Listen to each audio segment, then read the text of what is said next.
special guest star. I want to hear. I want to hear her. Wait, go ahead. I don't know who we're pointing at, but I agree. Yeah.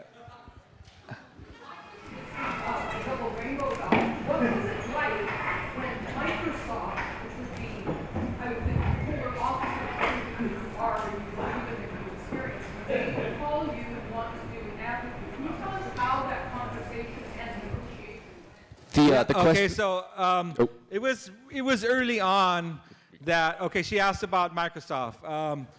I'm this poor farmer. Oh, and here's the thing that you should know. I never put any ads on the Double Rainbow video.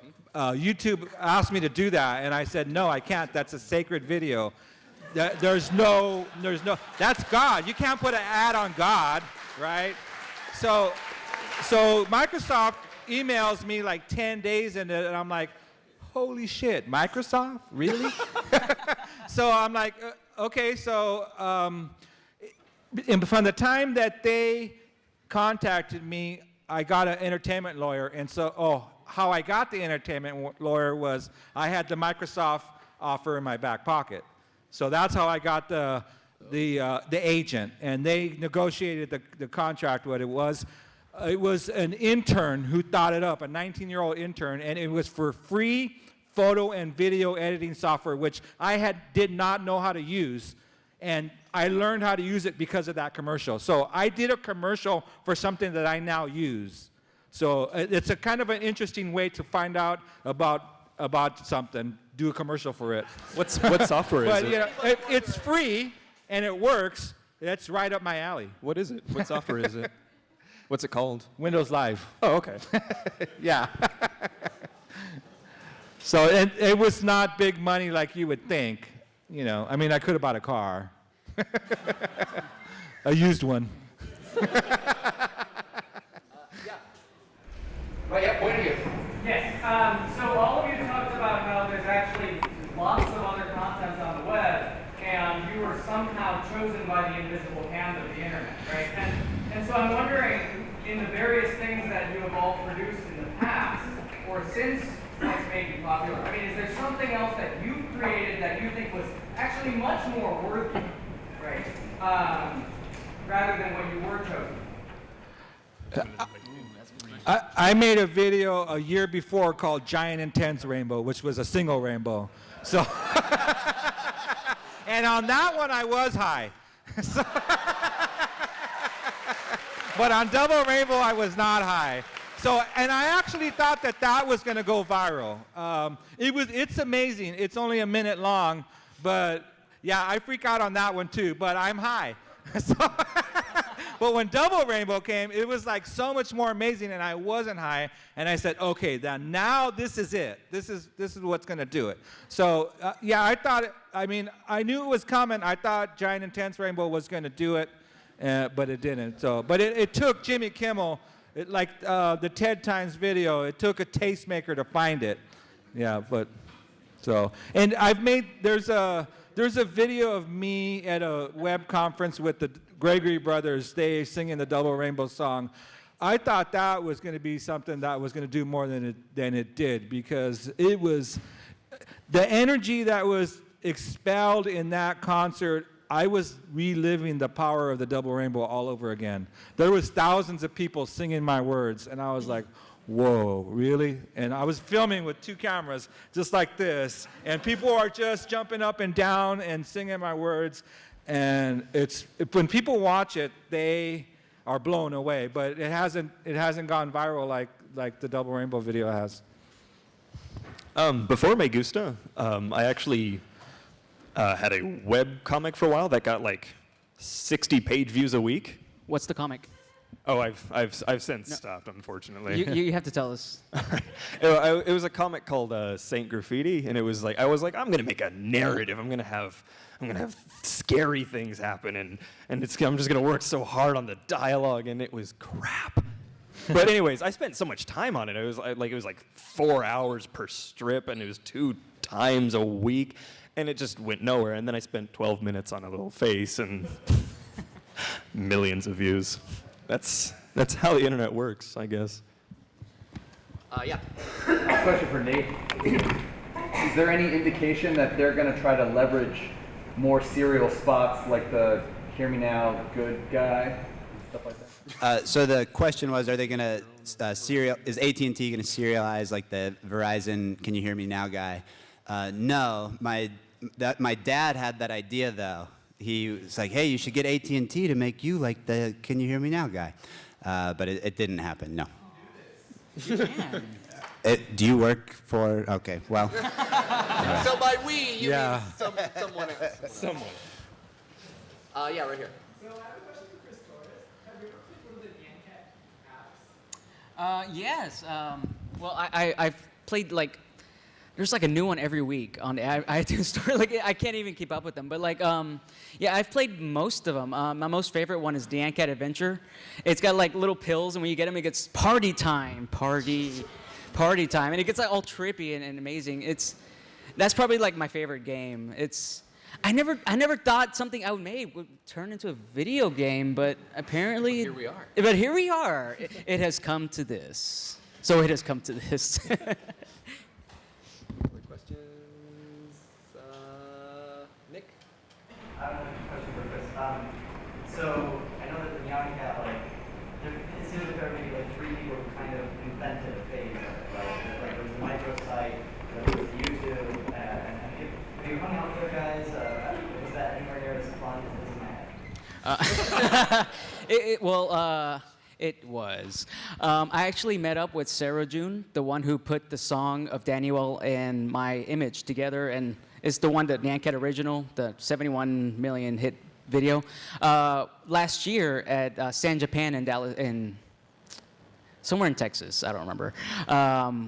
And we had a panel together, and we like bonded pretty well. She's awesome. Like I really enjoyed talking to her, and we ended up like getting on my laptop and just drawing doodles for everybody, and everybody seemed to love it. It was pretty amazing. I haven't met Daniel because he lives in Japan, but I've talked to him several times, and he seems to be doing well. He has like his own song that's out right now, and it's doing pretty popular. I mean, kudos to him, you know.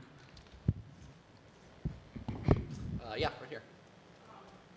I don't know if this has been answered already, but for Chris, what's your cat's name? And for the Gusta guy, why did you draw the illustrations to begin with? This is. Why did you? Why did you? Oh, okay, got it. Yeah. Well, my cat, his name is Marty, like from Marty McFly from Back to the Future. One of my most favorite movies. And yeah, he's about 2 years old now, and he's a Russian blue, and he's the craziest cat I've ever known. The story behind Me Gusta was basically my friend and I were just hanging out in my crappy apartment in Ventura. And he was just like, hey, you should make, he has a really deep voice. I'm going to do my best to emulate it. Hey, you should draw something pixelated and hatched, and we'll post it on 4chan. And so I did. All right. Yeah, right here. So, for Matt, how do you feel seeing the Gusta guy on Mount Rushmore up there? Oh, actually, it's one of the T-shirt designs I did for the cheeseburger folks. They were like, hey, there's this image that didn't really get that popular, and they're like, could you take it and design it, make it look a lot better or something? And so I kind of did that, and they had a T-shirt run for about a week of just the Mount meme more, and that's actually what they based it off of. So that was cool, and yeah, it was kind of my fault that is a thing. I'm sorry. Brad? I think a lot of us are getting more and more comfortable with the idea that collaboration is sort of the driving engine of lots of internet culture. Like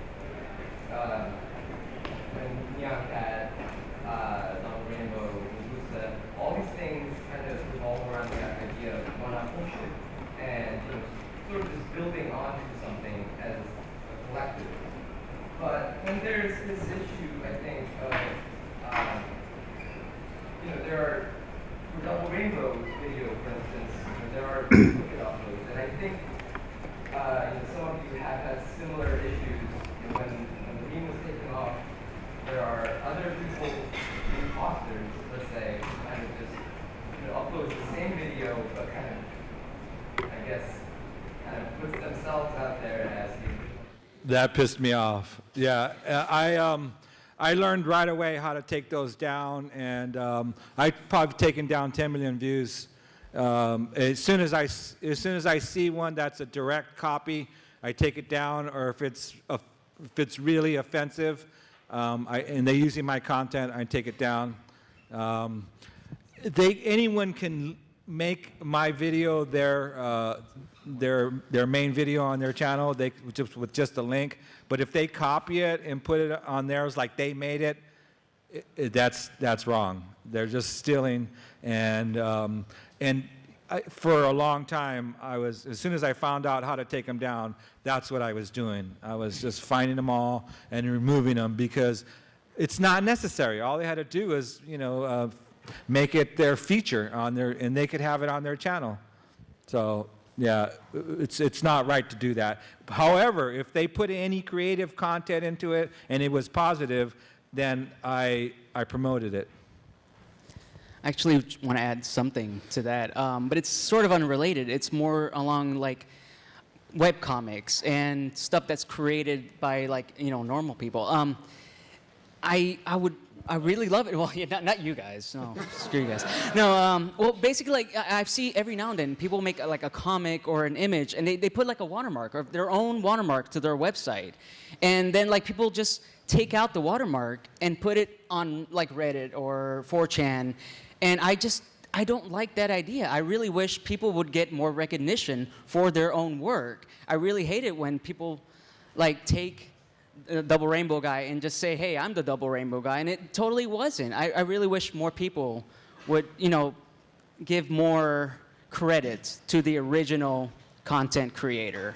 That is what I would love for the internet. It sounds like the big distinction to be made is that it's great when the community sort of feels an ownership of your thing, but then when they actually claim ownership of it, that is crossing a line. Yeah. And that there is a I believe malicious so. kind of share. Yes, that's always been a thing. Even before my comics and everything, I've always seen that. Several people there are even comics based around it. People oh, this is a great image. I want to post it on Tumblr, but first I'm going to remove the watermark. There we go, and they just post it. I just really wish that people would just give more credit to where it's due. That's what it's all about. I think we'll do one more question. The guy in the BMO shirt. First, a comment about Nyanket hot treads. There's an ice cream shop that actually has Nyanket ice cream right now down the street. I tried it. It's delicious.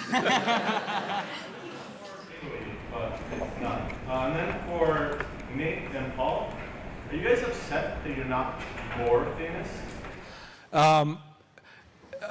You don't know what it's like to be me.